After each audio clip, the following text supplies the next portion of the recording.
Au mois de mai, le paradis est en bas des tours, entre la voie ferrée et le terrain vague.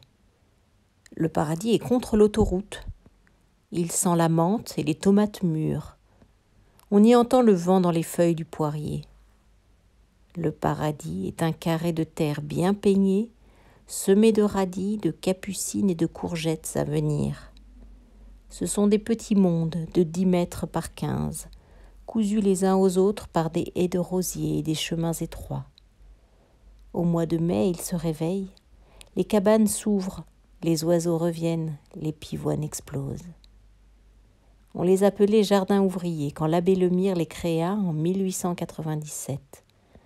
En 1952, on les a rebaptisés jardins familiaux.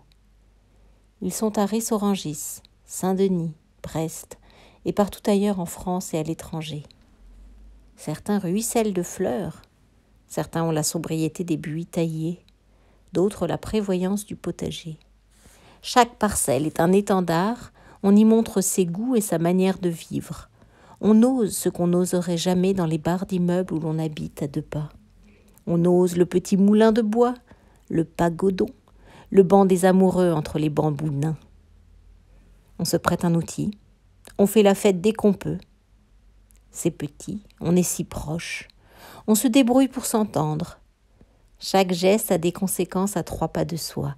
On voit pousser dans son jardin le souci semé à côté par le voisin un jour de grand vent. On veut le rapporter, on sonne avant de pousser le portillon du jardin. Ce sont des îlots de civilisation qui se louent à l'année de saison en saison. On aimerait qu'ils essaiment toujours plus loin, modèle réduit d'un monde un peu plus doux. Une année, je m'étais porté candidat pour l'un de ces jardins. J'avais 20 ans. J'avais écrit une belle lettre à la Ligue du coin de terre et du foyer. Je savais qu'il me faudrait patienter longtemps. Il y a moins de parcelles que de candidats au paradis. Un jour pourtant, 2 ans plus tard, on m'a attribué un jardin. Il se trouvait à Morangis. Entre-temps, mon père était tombé malade. Je savais que je n'aurais pas le temps de m'occuper de tout. Je devais abandonner ce rêve. Nouvelle lettre confuse pour expliquer ma situation. Je me souviens du courrier reçu quelques semaines plus tard. Je ne l'attendais pas. Ce courrier n'avait rien d'administratif. Il souhaitait chaleureusement la guérison de mon père et promettait que quelqu'un s'occuperait du jardin. Cette lettre, reçue de gens que je n'avais jamais vus, à propos d'un coin de terre où je ne mettrais jamais les pieds, m'avait beaucoup émue.